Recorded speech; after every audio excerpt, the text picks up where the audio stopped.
तो ऐसे रैखिक समीकरण के युग्म को सॉल्व करने का क्या तरीका है? तीन तरीका है। एगो विलोपन विधि है, एगो प्रतिस्थापन विधि है, और एक क्या है? वज्र गुणनखंड विधि है। तो प्रतिस्थापन विधि हम लोग को इसमें पढ़ना है। प्रतिस्थापन विधि से सबसे पहले हम लोग ये जान लें कि स्थापन विधि में हम लोग को करना क्या होता है। किसको किसको पता है इसमें क्या करना होता है? जैसे a1x plus b1y plus c1 equal to 0 और a2x plus ab2y plus c2 equal to 0, ये दो समीकरण दिया जाएगा, रैखिक समीकरण युग्म दिया जाएगा, है कि नहीं? और इस रैखिक समीकरण युग्म में क्या करना है कि एक समीकरण की सहायता से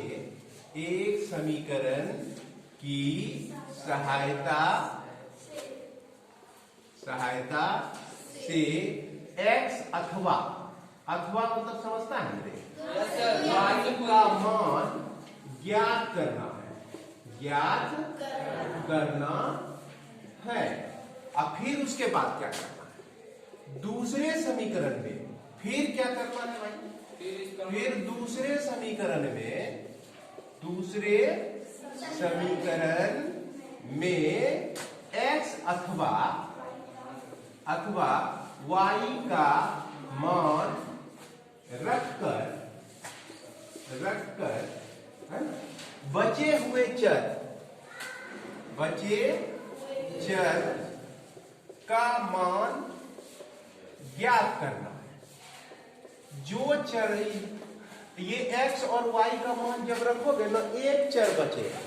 क्या वो चर बचेगा? एक चर बचेगा। उसमें से उसको सॉल्व करके उसका मान ज्ञात कर लेना है। अब देखो ये समझ में नहीं आता है, ये हम जो है मान लो एक तरह से लिख दिए, कॉपी में लिखा रहा, नोट्स में लिखा रहा, कभी देखें तो याद आ जाएगा प्रतिस्थापन विधि में क्या होता था। लेकिन अब हम लोग यहाँ पे प्रॉब्लम जैसे बनाते हैं x प्लस वाई, एक प्रॉब्लम समझो, x plus y equal to क्या है? 14 है, और x minus y equal to 4, x minus y equal to 4 है। और इसको प्रतिस्थापन विधि से सॉल्व करना है। तो यहाँ पर जो हमने कहा ना एक समीकरण, तो एक समीकरण इसमें कौन सा है? पहला वाला है कि दूसरा वाला? नहीं, यही तो कंफ्यूजन है। कोई एक समीकरण पहला वाला भी ले सकते हैं और दूसरा वाला भी ले सकते हैं, इसमें कोई दिक्कत नहीं है। हमको लगता है कि दूसरे वाला लेके चलते हैं, थोड़ा सा हल्का लग रहा है देखने में, नहीं लग रहा है हल्का? 14 तो क्या है? भारी न है। 14 किलो तुमरे माथे पे रख देगा तो भारी है, 4 हल्का है। तो ये समीकरण 1 और 2 लिख लो, यहाँ पर लिखो समीकरण 2 से। किससे? 2 से। x माइनस वाई बराबर 4 है, देयरफॉर x बराबर 4 प्लस y हो जाएगा। इसको मान चाहो तो समीकरण 3 रख दो। अब उसके बाद कौन समीकरण हम यूज कर चुके हैं? 2 को यूज कर चुके हैं, 2 को हम लोग यूज कर चुके हैं। तो अब बच गया क्या? 1 बच गया। तो 1 में हम क्या रख देंगे? समीकरण 1 में x का मान रखने पर, तो पर ये x प्लस वाई बराबर 14 है, x बराबर जो है 4 प्लस वाई है। अरे बोर्ड सबको दिख रहा है? डिस्टर्ब नहीं कर रहा है ये? है 4 प्लस वाई एक्स के जगह पे देखो रख दिए ना, अब प्लस वाई इक्वल टू 14। अब यह 2y, ये 4 को राइट साइड में भेज देते हैं, तो 14 माइनस 4 इक्वल टू 10। यहाँ 2y इक्वल टू 10, तो y equal to 10 by 2 equal to निकल गया 5, y का वैल्यू 5 निकल गया। अब इसके बाद लास्ट में चूंकि यहाँ पर इतने से काम नहीं हो गया मेरा पूरा, अभी तो काम बचा हुआ है, अभी तो हमारा y का मान निकला है।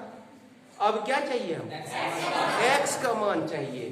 तो x का मान निकालने के लिए ये समीकरण को यूज करेंगे।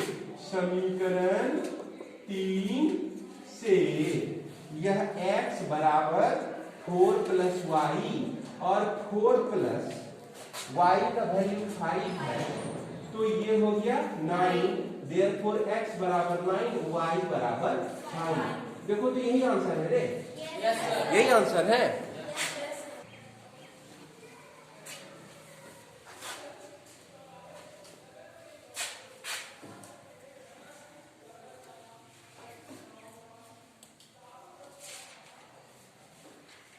यही तो कह रहा है कि √2x plus √3y equal to 0, √3x minus √8y equal to 0। तो अब देखो यहां देख के ही समझ में आ रहा होगा आपको x और y का क्या वैल्यू रहना चाहिए, जो कि दोनों कंडीशन में 0 ही हो जाता है। समझ गया बात को ना। तो यहां पर x और y का वैल्यू 0 ही होगा और इसके अलावा कुछ हो ही नहीं सकता है। क्या होगा? 0 ही होगा। जैसे देखो जो भी x और y का वैल्यू निकलता है ना, तो इस इक्वेशन को सेटिस्फाई करता है, दोनों को क्या करता है? सेटिस्फाई करता है। तो यहां पर एक 0 ही एक ऐसा ऑप्शन बन रहा है जो कि दोनों को सेटिस्फाई कर सकता है और कोई कर ही नहीं सकता है। तो चलिए हमको निकालना है प्रतिस्थापन विधि से। तो इसमें हमको करना क्या है कि एक समीकरण को लेके x या y का वैल्यू निकालना है। तो इसको मानो समीकरण 1 और इसको मानो समीकरण 2। समीकरण 1 से ही लेते हैं तो हम देखते हैं कि √2x plus √3y equal to 0, therefore √2x equal to minus √3y, और इसमें x equal to minus √3 by √2 into क्या हो गया? y हो गया। इसको हम 3 मान सकते हैं। अब क्या कहते हैं, यहां पे लिखेंगे समीकरण 1, समीकरण 2 में x का मान रखने पर तो पर रख देते हैं। समीकरण 2 है √3x minus √8y equal to 0। अब देखो √3x माइनस, अच्छा x का वैल्यू रखना है ना, तो x के जगह पर minus √3/2 y minus √8y equal to 0। अब देखो कि यहां पर y दोनों में कॉमन आ जाएगा, हाँ √2 हो जाएगा, सॉरी √2 हो जाएगा। अब दोनों में यहां जो है हमारा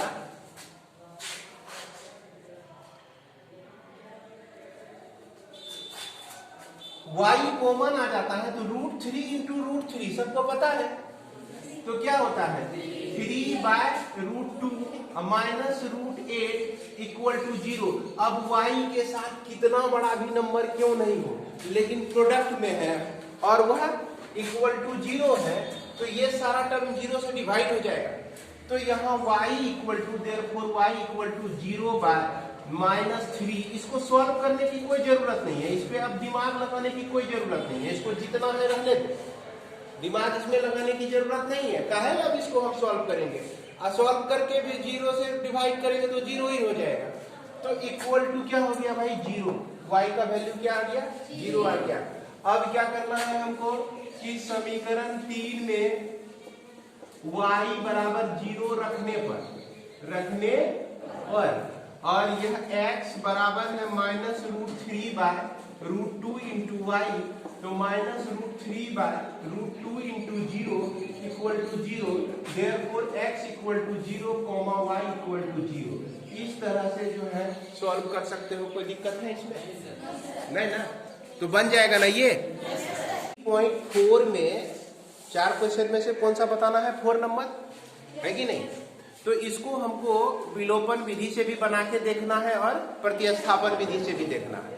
तो कौन सा विधि जो है सबसे सरल होता है? तो प्रायः जान लो कि विलोपन विधि जो होता है वो सरल होता है, आसान होता है।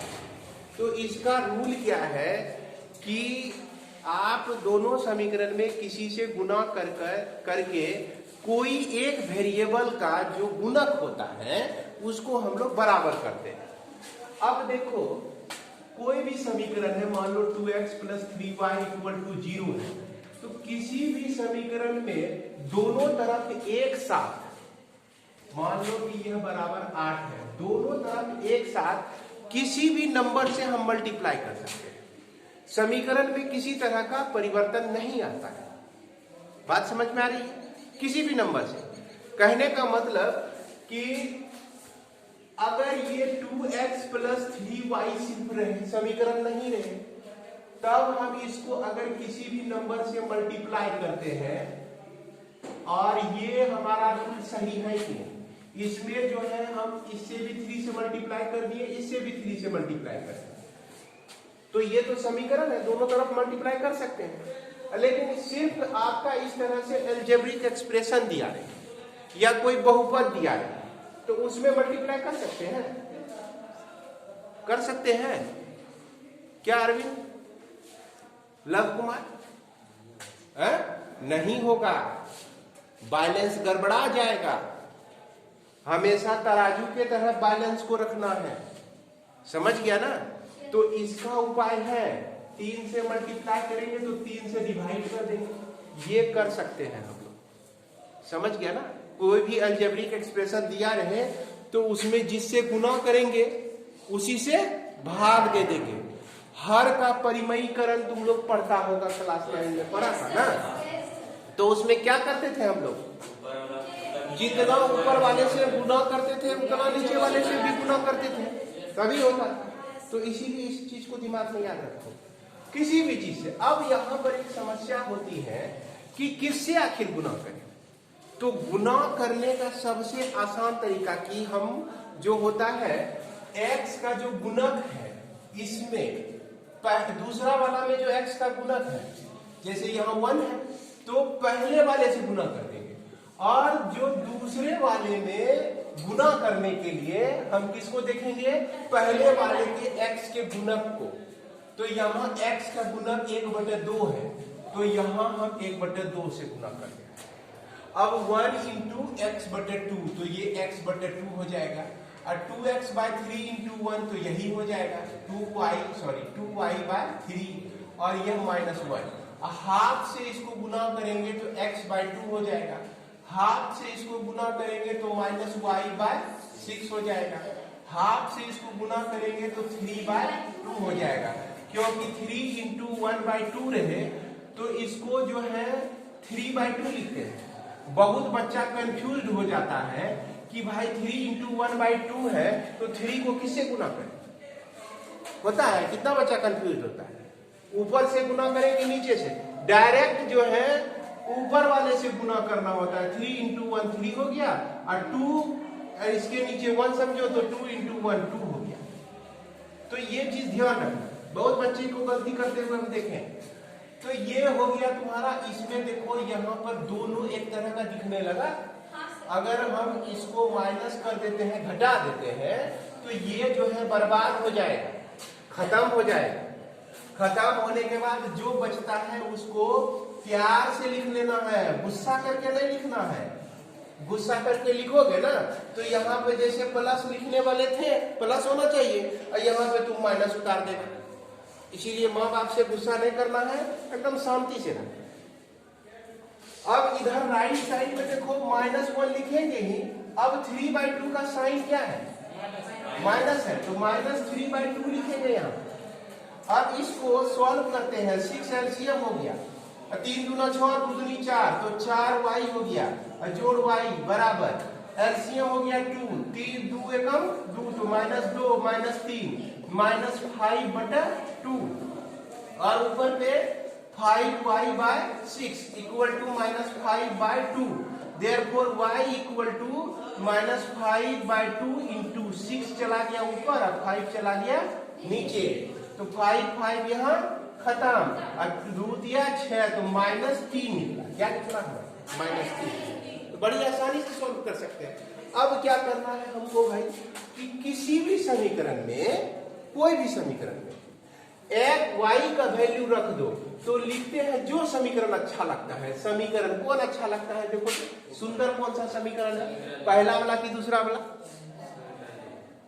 इसमें सुंदर और खराब नहीं होता है कुछ, समझ गया? सुंदर खराब होता है आदमी में, आदमी के नजरिए में, सोच में होता है कि ये सुंदर है, ये सुंदर नहीं है। समीकरण सब वैसे होता है। इसमें होता है इजी, इजी जो है और हार्ड। तो इजी हमको लग रहा है यही x का वैल्यू निकालना है। समीकरण 2 में y बराबर -3 रखने पर तो लिख लेते हैं x माइनस वाई का वैल्यू -3/3 इक्वल टू 3 है। और 3 यहाँ कट गया, माइनस माइनस क्या हो गया, प्लस हो गया, और कटिए गया तो क्या हो गया, x + 1 हो गया equal to 3। Therefore x equal to 3 - 1 equal to 2। यहाँ अंतिम में लिख देना है x बराबर 2 निकल गया और y बराबर -3 निकल गया। देखो तो यही आंसर है पक्का। तो चलो इसको लिखो। टॉपिक जो है 3.5 के लिए हमको वज्र गुणनखंड विधि को जानना है। तो वज्र गुणनखंड विधि होता क्या है, पहले इसको जान लेंगे तब ना। वज्र गुणनखंड विधि, इसमें हम लोग करते क्या, तो इसमें दो समीकरण a1x + b1y + c1 = 0 और a2x + b2y + c2 = 0 है ना। अब तुम लोग को ये बताना है कि कोई ऐसा स्टेटमेंट जिसको बोलने में तुम लोग लड़खड़ा जाते। कच्चा पपीता पक्का पपीता 25 बार बोलो तो बोलो। अच्छा ठीक है, ई बोलो। Upper roller lower roller, upper roller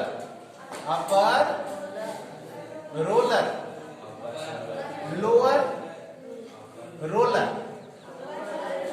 10 बार बोलो तो।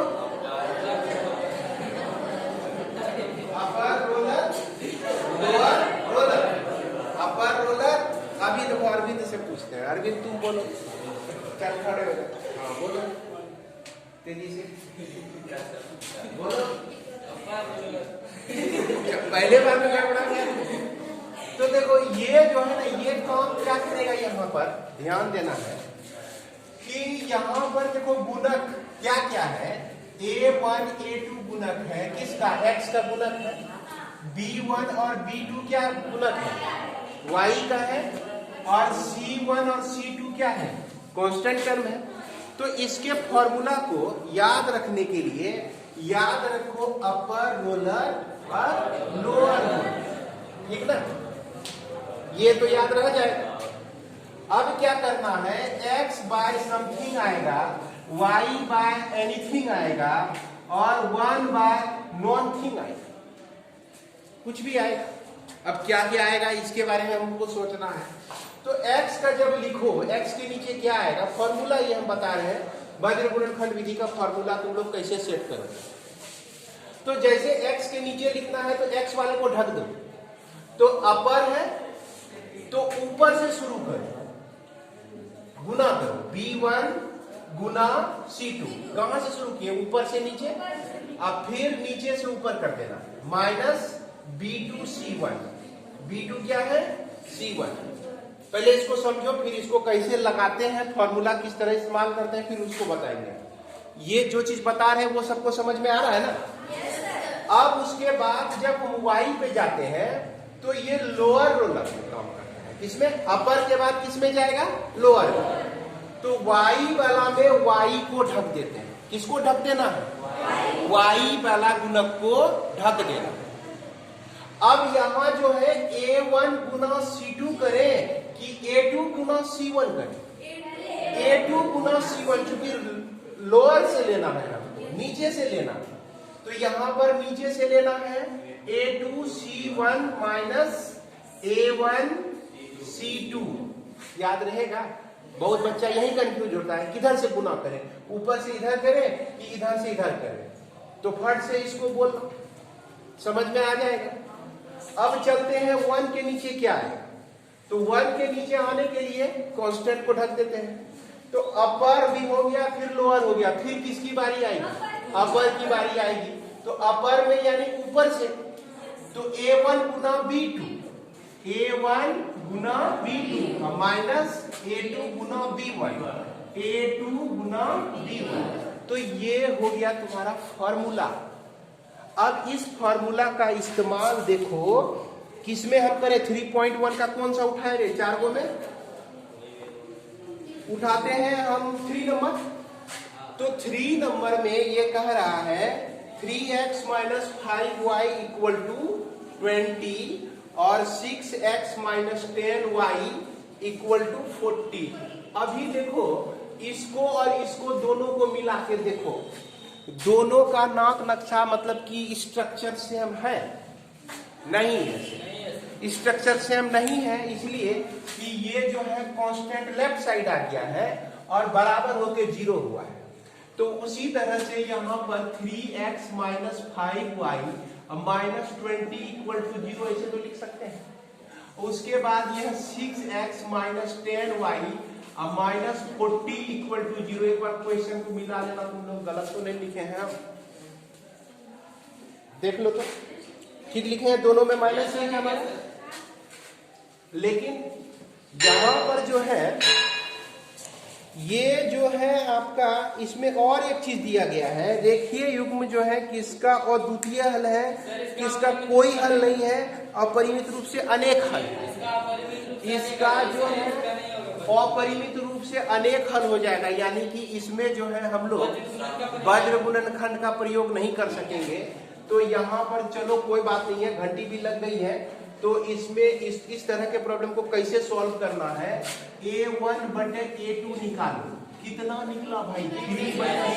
3/6 बराबर 1/2 निकला, ठीक ना। उसके बाद b1 बटा b2 बराबर -5/-10, ये भी निकला 1/2। और c1 बटे c2 -20/-40, तो यह भी 1/2। तो देयरफॉर a1 बटे a2 इक्वल टू b1 बटे b2 इक्वल टू c1 बटे c2। तो अगर ऐसा कंडीशन होता है तो याद रखो अपरिमित रूप से अनेक हल होता है। तो ऐसे कंडीशन में अनेक हल होता है और क्या कहते हैं, वज्र गुणनखंड हम वही इस्तेमाल करते हैं जहां पर अद्वितीय हल। कैसा हल हो? अद्वितीय हल। तो आज तो इतना ही। वज्र गुणनखंड का फॉर्मूला कैसे हम लोग सेट किए इसको ध्यान में रखना है, और इससे रिलेटेड प्रॉब्लम हम लोग नेक्स्ट डे यानी कि कल बनाएंगे। आज बस इतना ही।